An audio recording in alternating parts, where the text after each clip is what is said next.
Hello, and welcome to another episode of Community Updates.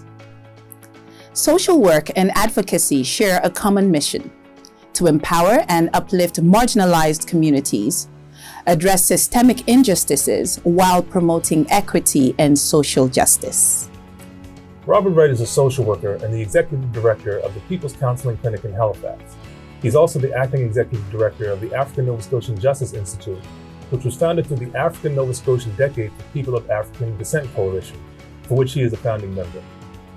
He's here today to talk about some of his work in those positions and his career as an advocate for Black and African Nova Scotian issues. Welcome to the studio, Robert.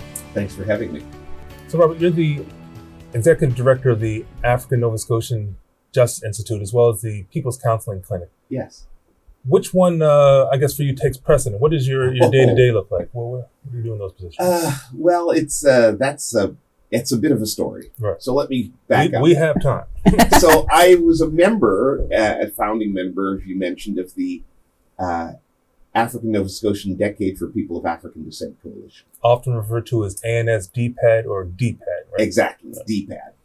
So I've been the executive director of the People's Clinic for the entirety of its existence, the last 5 or 6 years. So that was a clinic that I created out of my private practice in social work. I had a private practice, and it morphed into a nonprofit as the work that I was doing was expanding.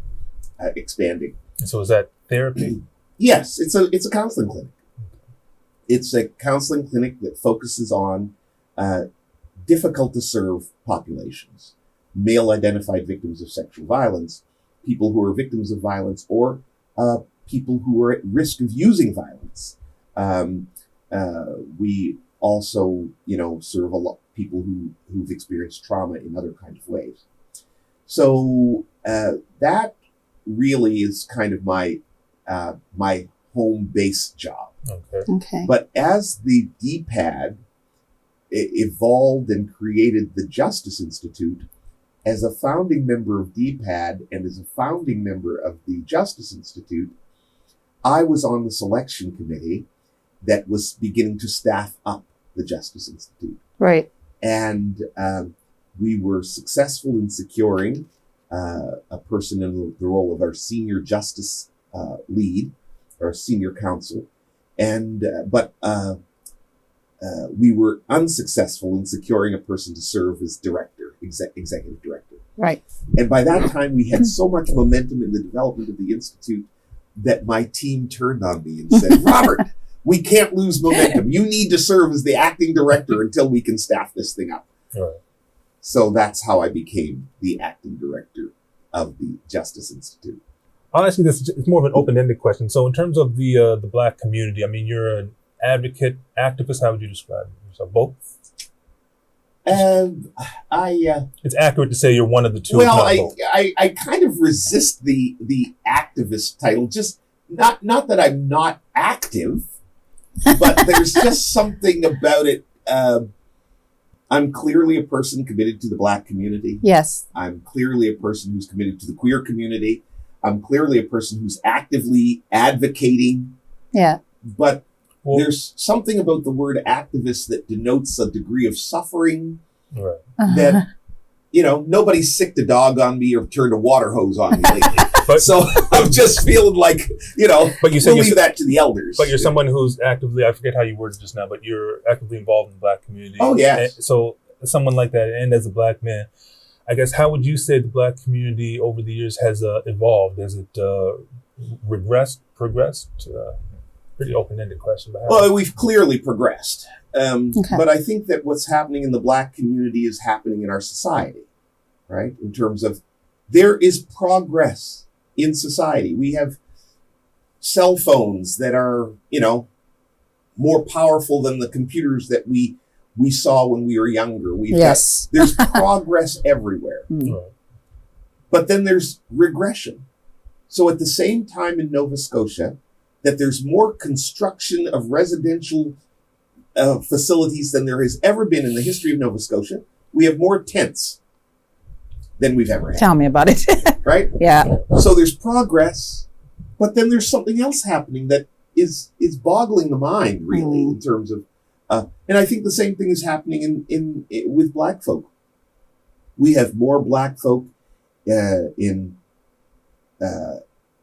medium or senior roles in government and other institutions, Black lawyers, Black professors, Black professionals, a growing Black middle class. This is the progression. Right? So there's the progress. Yeah. Right? Right.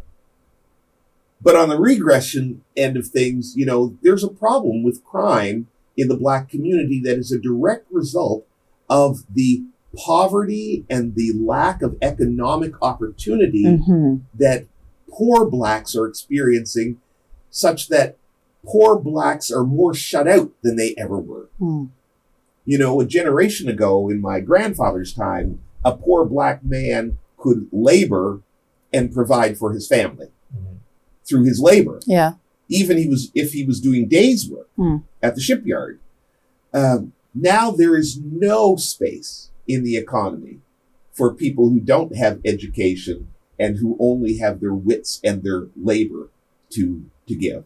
And I think that is something that is affecting Black people in a very, very dramatic way, and is creating the conditions for crime, violence, substance use that we haven't figured out a strong enough solution for yet. So when we talk about progression versus regression, is it unfair then to say that one necessarily trumps the other? Does one outweigh the other? Well, I would say, yes. I would say that... It's unfair to say that. No, it's not unfair to... I would say this. We should not be celebrating progress when there are people sleeping in tents.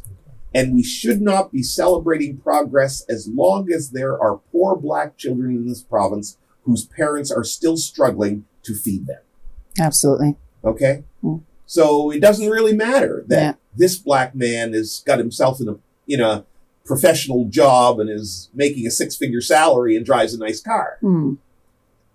Poor Black children are suffering in some ways worse than they used to. And we need to figure that out. And none of us should be comfortable in the Black community until that has happened. I mean, for your work there, we would have to really show our gratitude, for all you do to highlight these issues. But I want to pivot a little bit to a recent bill, which is in the House of Commons currently, aiming to distinguish the African Nova Scotian from the other Black communities. Can you tell us a bit about that and what you hope that it will achieve? Well, it's interesting. It's been a source of some controversy in the community. Right. So, essentially, Nova Scotia is the Black capital of Canada.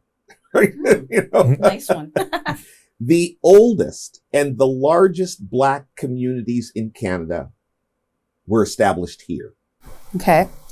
And African Nova Scotians, your history. They were pre-planters. Right. Matthew DeCoste, 1604, here in Nova Scotia, taking up residence, a free individual.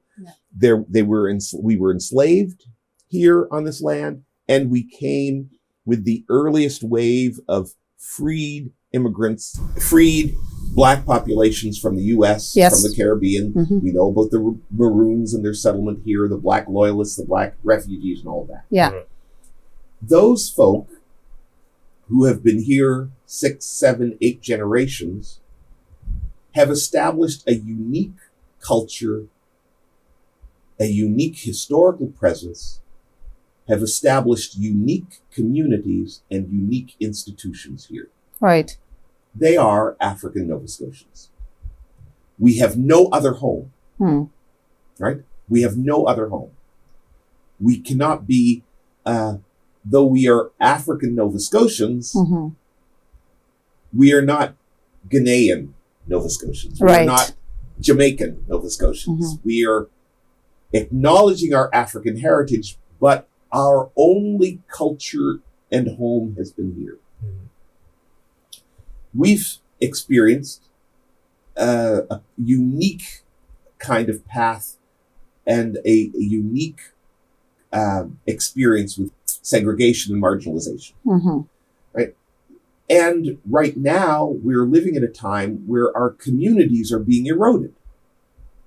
So there is a tremendous desire in the community to have it once and for all established that we are a people. We are African Nova Scotians. Okay?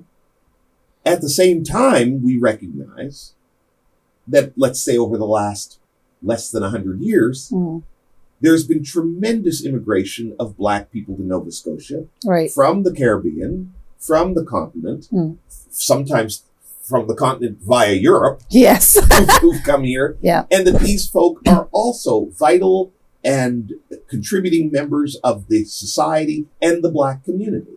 Right.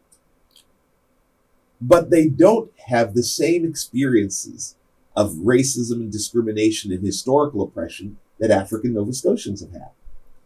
For African Nova Scotians, we would like to be, well, we are a distinct people, and we are feeling, because of the erosion of that culture and those we're seeing the need for that to be established. Right. To be recognized. And I think that the controversy is that some are afraid that resources that are made available to marginalized populations, if African Nova Scotians assert themselves as a people, that the only resources available to Black people will be made available to African Nova Scotians, and other Blacks will be shut out. So I think that the controversy is not about African Nova Scotian identity. Right. The controversy is over the distribution of resources. Okay? Right. I would say this, and it's a parallel, and some people don't like the parallels, but no one would disagree that Acadians are a people. Correct. You know, they have a history. They were one of the founding people of this province from a European point of view. They have a unique culture, even a unique language. Yes. Yeah. Not all Francophones are Acadians.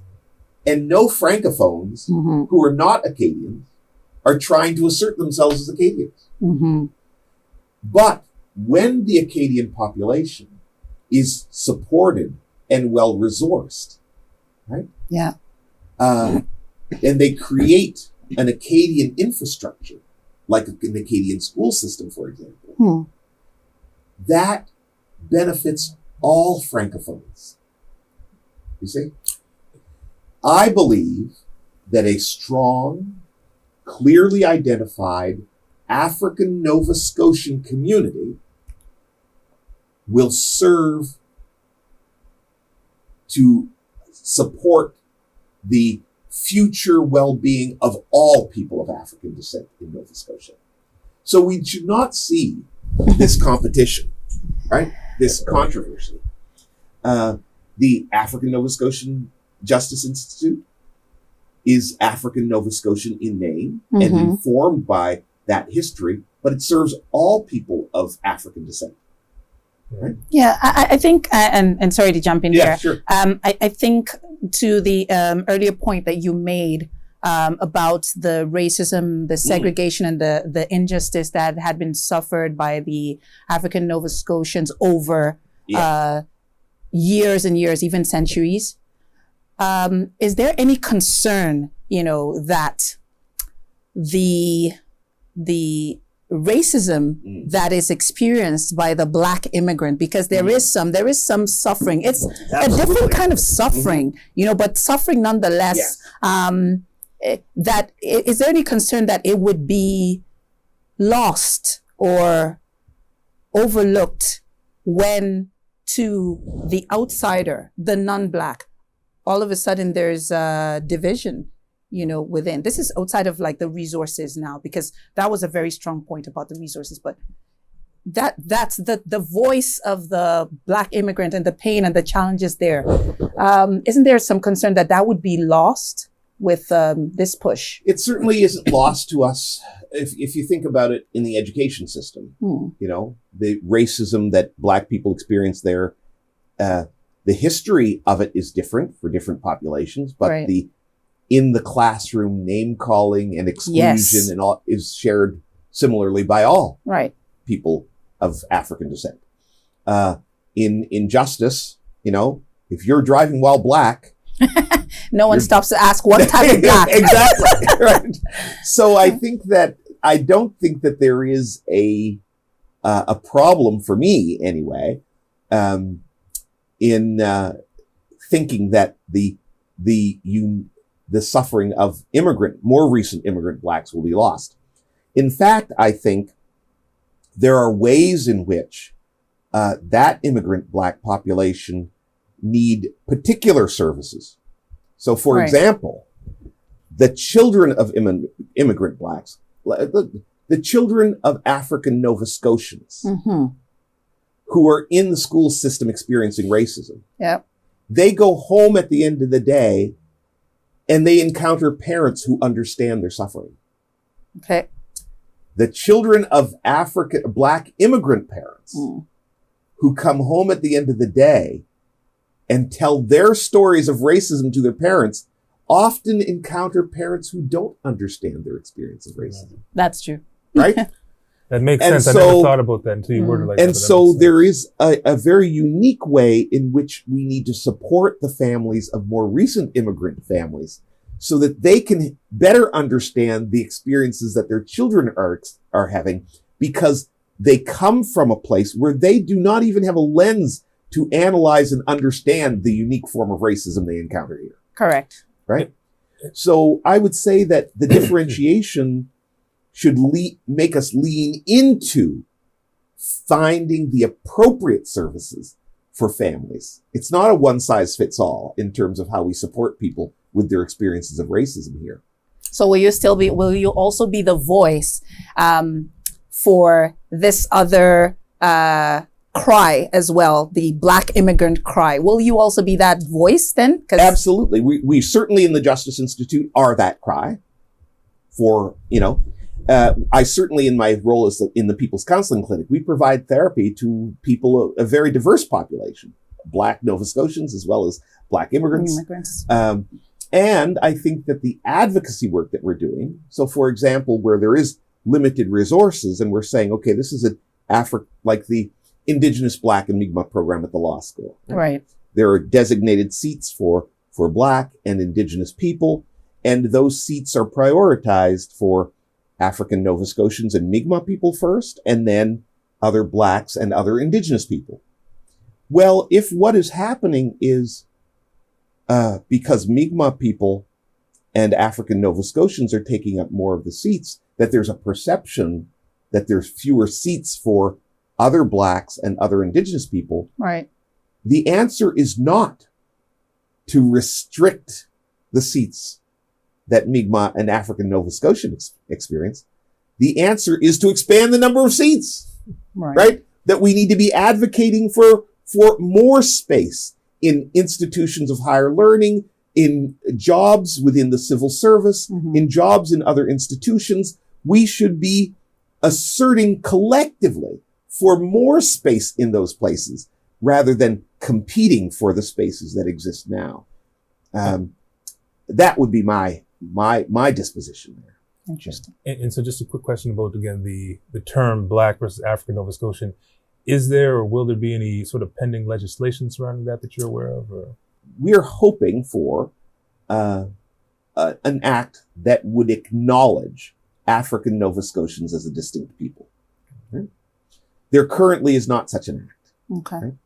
Right? There is an act that acknowledges Acadian peoples as a people, and certainly around the language issues. Yeah. That is, heavily infused by the reality of the Acadian population here. And so, but there isn't an act that acknowledges people of. And when you say African you're hoping for one, are you talking specifically about the African Nova Scotian Justice Institute is hoping that comes, or just? I would say that there is a growing group of people within the African Nova Scotian community, community leaders and elders and others who are saying it is time. Yeah.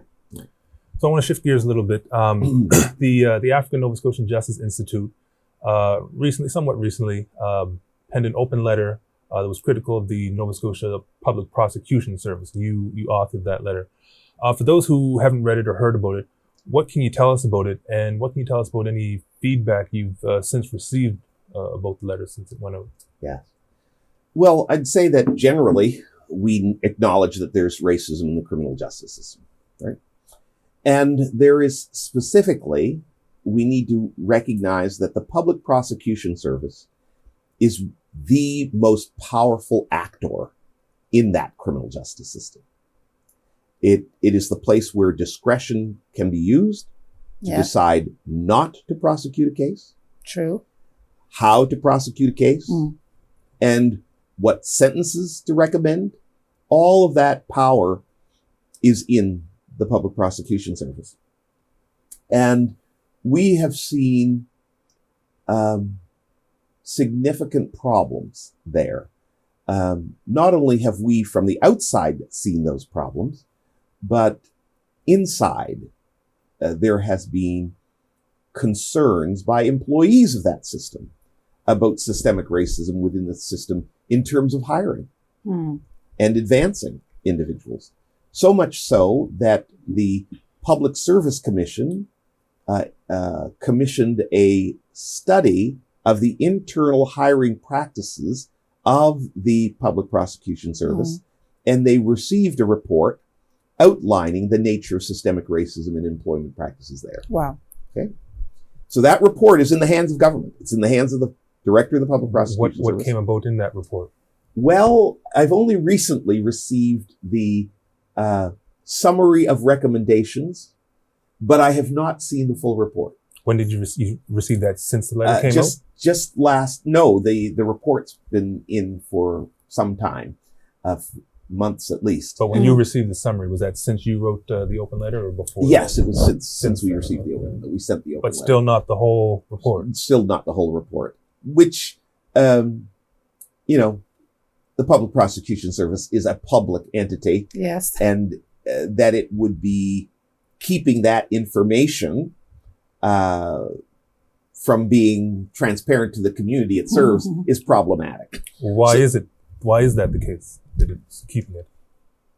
That'd be a good question. It is a good question. You don't know, but was this part of your concerns, I guess, in the open letter? Well, I would say that sometimes the excuse is, this is related to human resources stuff, and we generally don't share things about human resources. Well, you don't share information about the personal and private human resource information. Correct. But the structural and institutional problems of human resources should not be kept hidden from the public. And that's a fact. In my view. But I'd say that, the new director, the acting director of the Public Prosecution Service, Karen Hudson, former deputy minister, has been cooperating and partnering with us and talking with us. Again, she's demonstrated some movement by sharing the summary of recommendations, which is a gesture, but it's just a gesture that does not go far enough, in my view. But there are other things in Public Prosecution Service. So, for example, the Public Prosecution Service gets to decide whether or not a case can be tried by judge alone or by judge and jury. Okay? Now, we have the right to have to be tried in front of a jury of our peers. But we know historically that juries cannot always understand the complexities of circumstances, particularly when there are Black people who are on trial. Juries specifically, right? They're not learned in law. Right. They are people who are being told stories by lawyers who then have to make decisions about guilt or innocence. Yeah. And we know that racial bias historically has seen Black people convicted where they ought not to have been. And so if the public prosecution service has absolute discretion as to whether or not something is tried by judge or jury, and they have a case in front of them that is so weak that they know that a learned judge looking at the evidence would most likely acquit an individual, All right. because legally speaking, the case is thin, a prosecutor can put that case in front of a jury in hopes that they can tell a story that is compelling enough that a jury Would be swayed. will be swayed and, based on the racial bias that already exists, lean towards convicting an individual. Right.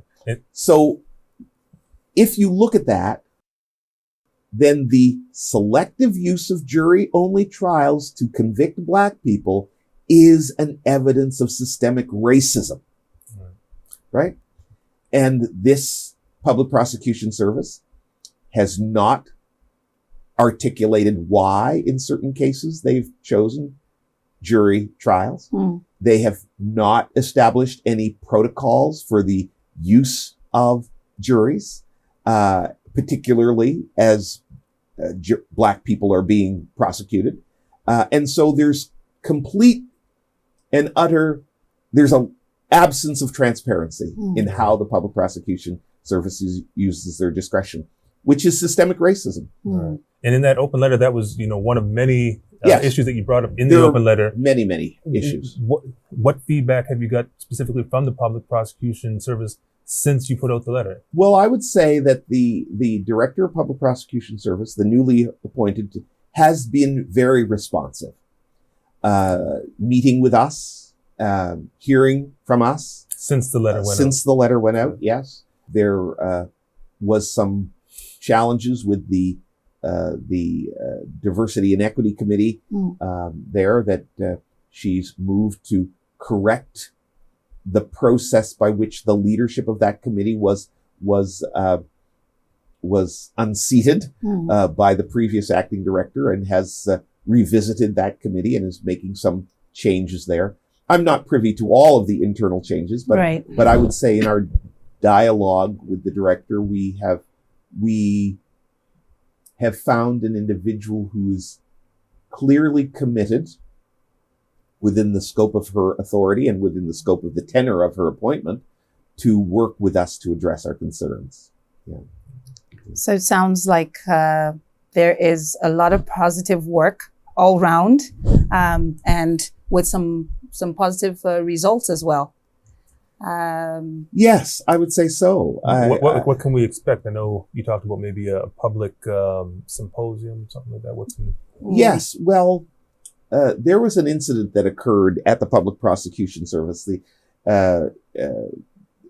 during the Public Prosecution Service was launching their Fair Treatment of African Nova Scotians policy. And there were some incidents during that were so troubling to us. Let me personalize that. So troubling to me that I said, oh, enough is enough. Okay. We got to put this on blast. Well, yourself and others, correct? Myself and others. People were contacting you that day from Absolutely. People who were contacting us on the day.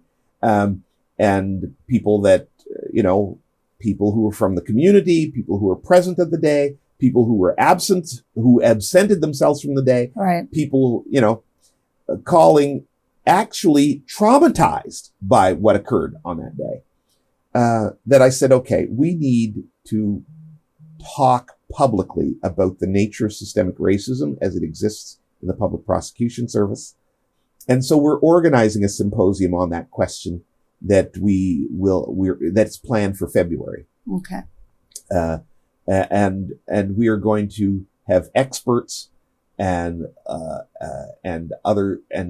community members to kind of share stories about their experiences with the Public Prosecution Service and to help educate about the mandate and the nature of a public prosecution service. The public prosecution service's job is not to seek convictions for crimes committed. It's not? No. It's to seek justice, right? It is to seek justice. Justice, not convictions. Right? And Some so people might assume that is what it is. Yeah. yes. Not It's difficult because, of course, a defense attorney's job is to defend. Right. You know, a vigorous defense is the mandate of a defense attorney. But the prosecutor does not have a parallel and balancing responsibility to convict. You know, their job is to dispassionately review and assess cases and to advance prosecutions where appropriate, to divert prosecutions as appropriate, and to suspend prosecutions when appropriate. Yeah? Well, at Community Updates, we will definitely have our eyes and ears peeled Yes. for that symposium in February, along with so many other initiatives. You were definitely very busy, and the time that we have allotted right now is not enough to do justice to your experience, your wisdom, and the enlightenment that we could possibly receive from you. So we'd like to thank you so much. You're very welcome. For being here with Please us. And come back. yes, we hope that I would be happy to when come next back. we call for a sequel, Yes. that you'll be here Yes. to share your wisdom. Are there any final thoughts that you'd like to share with the community? I would just say that there's so much going on that, there's a project that we're initiating in Truro to have a justice navigator in the community to support people who are going through the criminal justice system. We're doing this IRCA training across the country. We're beginning to deepen our critique of the criminal justice system as it relates to Black people in particular. And I think that we could just use more and more opportunities to talk about this publicly and to even answer questions that people may have. So I'd be very interested in the questions that start coming to you as a result of this being aired. And so thank you for this opportunity. We'll keep in touch. Yes, for sure. We've been talking to Robert Wright, a social worker and the executive director of the People's Counseling Clinic in Halifax. If you haven't subscribed to this channel already, you can do so now. Until we come your way again next time, bye for now. Community Update is brought to you with the support of the following organizations, businesses and individuals: Heritage Canada, Canadian Association of Community Television Users and Stations, Cactus, Bailey-O, M4 Media, Flenjor Foods, Sheyi Ajetamobi, and Shokoto.